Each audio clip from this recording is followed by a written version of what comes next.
धन बल, सत्ता बल, पूरा जिस तरह से प्रशासन का दुरुपयोग किया गया, इन जुमलेबाजों ने पिछली बार पृथ्वी में आए यहां पर, जहां पर हमारा एक टोल टैक्स है गतपुरी, और यहां आकर के कह गए कि बल्लभगढ़ से पलवल तक मेट्रो लाइन मंजूर। आज इनको बताना चाहिए, पूछो इनसे कि पूरे हिंदुस्तान में बेरोजगारी में हरियाणा नंबर 1 पर क्यों है।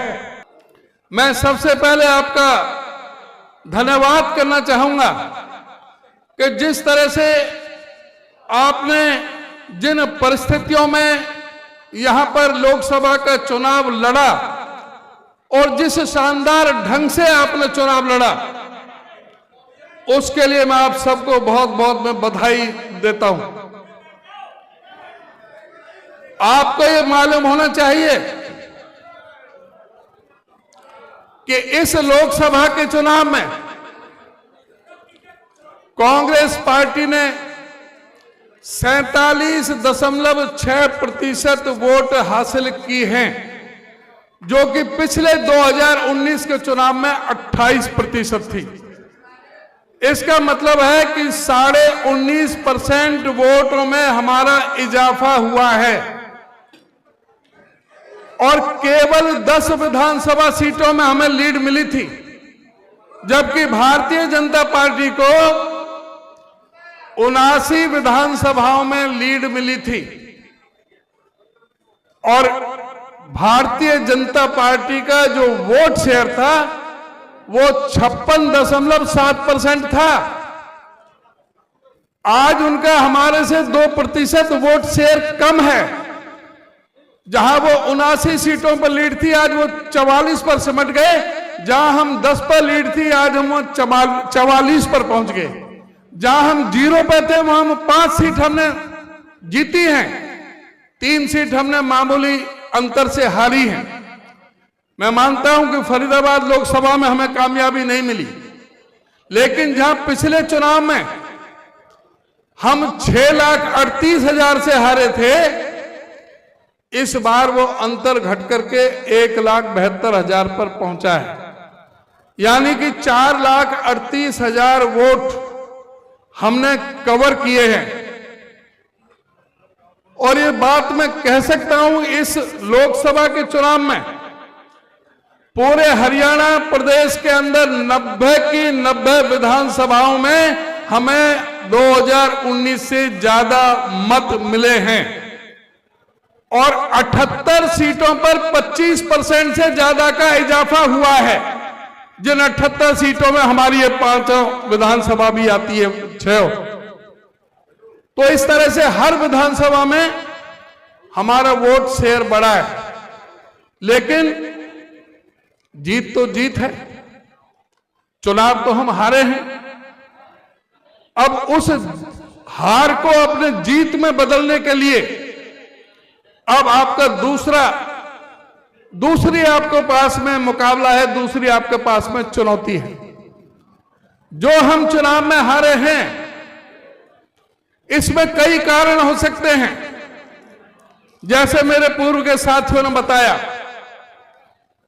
धन बल, सत्ता बल, पूरा जिस तरह से प्रशासन का दुरुपयोग किया गया, जिस तरह से पूरा पैसे का और शराब का पूरी तरह से नदियां बहाई गई पूरे इस लोकसभा क्षेत्र में, उसका भी एक बहुत महत्वपूर्ण योगदान है।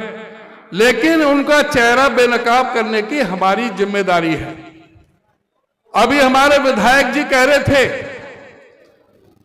कि जो आज हालत हो रही है फरीदाबाद के अंदर, इनको शर्म आनी चाहिए। इसको स्मार्ट सिटी का दर्जा इन्होंने दिया था। बीजेपी के राज से पहले जब कांग्रेस पार्टी का राज था, चौधरी भूपेंद्र सिंह हुड्डा मुख्यमंत्री थे। इस फरीदाबाद के लिए जवाहरलाल शहरी नवीनीकरण योजना के तहत 3,229 करोड़ रुपए इस फरीदाबाद के विकास के लिए हुड्डा साहब ने दिए थे। और उसी की बदौलत था कि ददसिया में जो यहां पर जो बड़े बड़े कुएं खोदे गए, पानी की सप्लाई को पूरा करने के लिए, जो फरीदाबाद में प्यास को बुझाने के लिए जो आज तक इन्होंने किसी भी तरह का कोई काम इन्होंने किसी तरह से नहीं किया। इस पूरे इस प्रदेश के अंदर अगर आप पूछोगे, हुड्डा साहब ने 81.5 किलोमीटर की मेट्रो लाइन बिछाई थी, दिल्ली से पहले फरीदाबाद फिर बल्लभगढ़ तक, दिल्ली से गुड़गांव तक और दिल्ली से बहादुरगढ़ तक। इन्होंने एक भी इंच कोई मेट्रो की लाइन इन्होंने बढ़ाई हो, एक पिलर लगाया हो तो आप कोई भी बता सकता है। हां, झूठ बोलने का काम किया। अभी विधायक जी कह रहे थे मेट्रो की, मुझे ध्यान आया फरीदाबाद से गुड़गांव 26 जनवरी 2016 को इन्हीं मनोहर लाल खट्टर जी मुख्यमंत्री का ट्वीट था कि फरीदाबाद से गुड़गांव मेट्रो लाइन 32.14 किलोमीटर की, जिस पर 5,900 करोड़ रुपए खर्च आएगा, जिसमें 12 स्टेशन बनाए जाएंगे, उसकी स्वीकृति हो गई है और हम 2021 तक ये पूरा प्लान जो है पूरी तरह से जो फरीदाबाद से और गुड़गांव तक मेट्रो लाइन पूरी तरह से बिछ जाएगी और ये कार्य चालू हो जाएगा। अब इन झूठे लोगों से पूछो, 2016 से आज 2024 है, इस 8 साल में 1 इंच की तो बात छोड़ो, इनके हरियाणा प्रदेश के बजट से एक फूटी कौड़ी भी बजट में आज तक मेट्रो के लिए नहीं रखी। और इन जुमलेबाजों ने पिछली बार पृथ्वी में आए यहां पर, जहां पर हमारे टोल टैक्स है गतपुरी, और यहां आकर के कह गए कि बल्लभगढ़ से पलवल तक मेट्रो लाइन मंजूर। अरे जुमलेबाजों, गुड़गांव की अभी तक की नहीं, जिसको 8 साल हो गए, इलेक्शन आना पार्लियामेंट का तो पलवल तक की कह गए, और एक फूटी कौड़ी बजट में प्रोविजन नहीं किया। वहां के लिए भी कह दी कि 4200 करोड़ रुपया खर्च आएगा, 25 किलोमीटर का लगेगा, उसमें 8 स्टेशन बनेंगे। सिवाय झूठ बोलने के, जुमलेबाजी के, इनके पास कोई काम नहीं है। हुड्डे साहब ने 4 बड़े बिजली के कारखाने लगाए, 5400 मेगावाट बिजली के, 43,000 करोड़ रुपए खर्च करके, और अदानी पावर से अगस्त 2008 में 25 साल के लिए समझौता किया था कि हरियाणा प्रदेश को 2 रुपए 94 प्रति यूनिट के हिसाब से 1424 मेगावाट प्रतिदिन बिजली 2 रुपए 94 प्रति यूनिट के हिसाब से देनी थी, जो निरंतर 25 साल तक अगस्त 2033 तक देनी थी। इन झूठे लोगों ने बिजली का कारखाना तो एक नहीं लगाया, एक यूनिट नहीं लगाई। हुड्डा साहब ने 2000 मेगावाट इनको पास सरप्लस बिजली छोड़ी थी, लेकिन अदानी के साथ इनके क्या समझौते हैं, किस तरह से उनके सामने सीधे लेट गए। अदानी ने पूरे प्रदेश की बिजली रोक दी, सारी प्रदेश में बिजली का हाहाकार मच गया। यहां पे बिजली के वजह से कारखानों में बंद हो गए, और ये लोग पूरी तरह से सरेंडर करके जो अदानी के खिलाफ मुकदमा दर्ज होना था, उसको ब्लैक लिस्ट करना था, उसके खिलाफ एक्शन लेना था, इन्होंने दोबारा से समझौता कर लिया और वो 1424 मेगावाट जो था वो 1200 मेगावाट पर कर लिया, 224 मेगावाट छोड़ दी, और जो 1200 मेगावाट किया, जो 2 रुपए 94 पैसे यूनिट थी, वो 3 रुपए 28 पैसे यूनिट के हिसाब से कर ली। कई हजार करोड़ रुपए का चूना इस प्रदेश की जनता को लगाने का काम किया, और हजारों करोड़ रुपए अदानी को देने का काम इनकी सरकार ने करने का काम किया। हुड्डा साहब ने 18 यूनिवर्सिटी बनाई, इंटरनेशनल लेवल की 16 मेडिकल कॉलेज बनाए। हमारे साथी बता चुके हैं कि फरीदाबाद में क्या क्या किया, हमारे पलवल में, होडल में, सब जगह 3 में। मुझे इसको दोबारा से बताने की जरूरत नहीं। हुड्डा साहब ने बगैर मांगे 1600 करोड़ के बिजली के बिल माफ किए, गरीबों को 100-100 गज के प्लॉट देने का काम किया, गरीबों को 200 लीटर की पानी की टूटी और कनेक्शन देने का काम किया, 22 लाख गरीबों के बच्चों को वजीफा देने का काम किया। हुड्डा साहब के समय में कोई डॉक्टरी में कोई दाखिला लेता था गरीब का बेटा, 42,000 रुपए फीस थी, जो इस खट्टर महाशय ने 10 लाख रुपए साल की फीस कर दी। क्या कोई गरीब का बेटा 50 लाख रुपए खर्च करके कोई अपने बेटे को डॉक्टर बना सकता है? इन्होंने प्रदेश को धोखा देने का काम किया, विकास का काम कोई भी नहीं किया सिवाय झूठ बोलने के। आज इनको बताना चाहिए, पूछो इनसे कि पूरे हिंदुस्तान में बेरोजगारी में हरियाणा नंबर 1 पर क्यों है। यहां पर सबसे ज्यादा फैक्ट्री होती थी हरियाणा में, फरीदाबाद हब था इंडस्ट्री का, और उस फैक्ट्रियों में, छोटी छोटी फैक्ट्रियों में लोग काम करते थे। इन्होंने नोटबंदी करी, उस नोटबंदी के लिए कहा था कि काला धन आ जाएगा, आतंकवाद खत्म हो जाएगा, नकली नोट खत्म हो जाएंगे, नक्सलवाद खत्म हो जाएगा। उस नोटबंदी से 3.5 लाख करोड़ का नुकसान हुआ। 168 हमारी बहन भाइयों ने, गरीब ने, जो इस प्रदेश के, देश के दलित, पीड़ित, शोषित, उपेक्षित, सर्वहारा वर्ग के, गरीब, वंचित समाज के, किसान और मजदूरों के बेटों ने लाइन में लग करके दम तोड़ दिया था। उस नोटबंदी की वजह से लाखों फैक्ट्रियों में ताले लग गए। जिस फैक्ट्री में 500 आदमी काम कर रहे थे, 400 कान पकड़ के बाहर निकाल दिए, 100 से काम चलाया। जो 2 करोड़ नौकरी हर साल देने की बात करते थे, एक झटके से 12 करोड़ लोगों का रोजगार छीन लिया।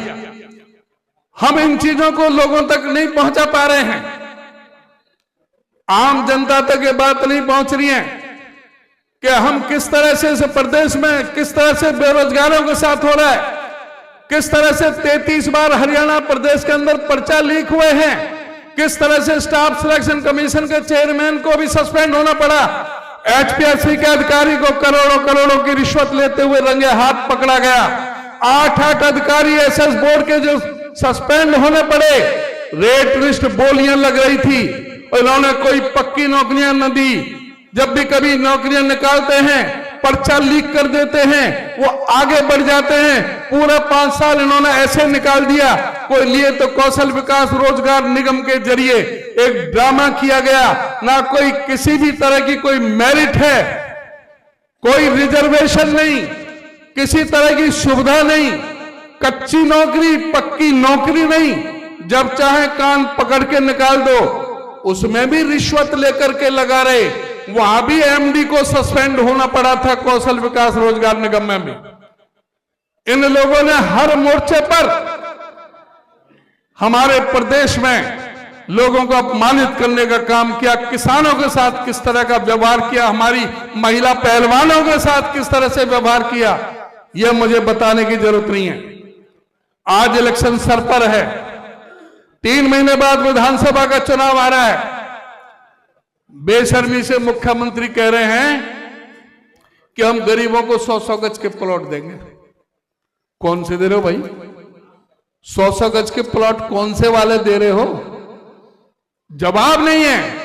जब प्रेस वाले पूछते हैं, अरे 100-100 गज के प्लॉट की योजना तो चौधरी भूपेंद्र सिंह हुड्डा की थी, जो 7 लाख लोगों को दिए जाने थे, 3,92,000 लोगों को दे दिए। जो पाइपलाइन में थे, जिनके कब्जे तुमने सबसे पहली, जो इनकी जो सबसे पहली जो कैबिनेट की मीटिंग जो हुई थी, सबसे पहले उन गरीब आदमियों के गर्दन पर छुरी चलाने का काम इस सरकार ने किया था।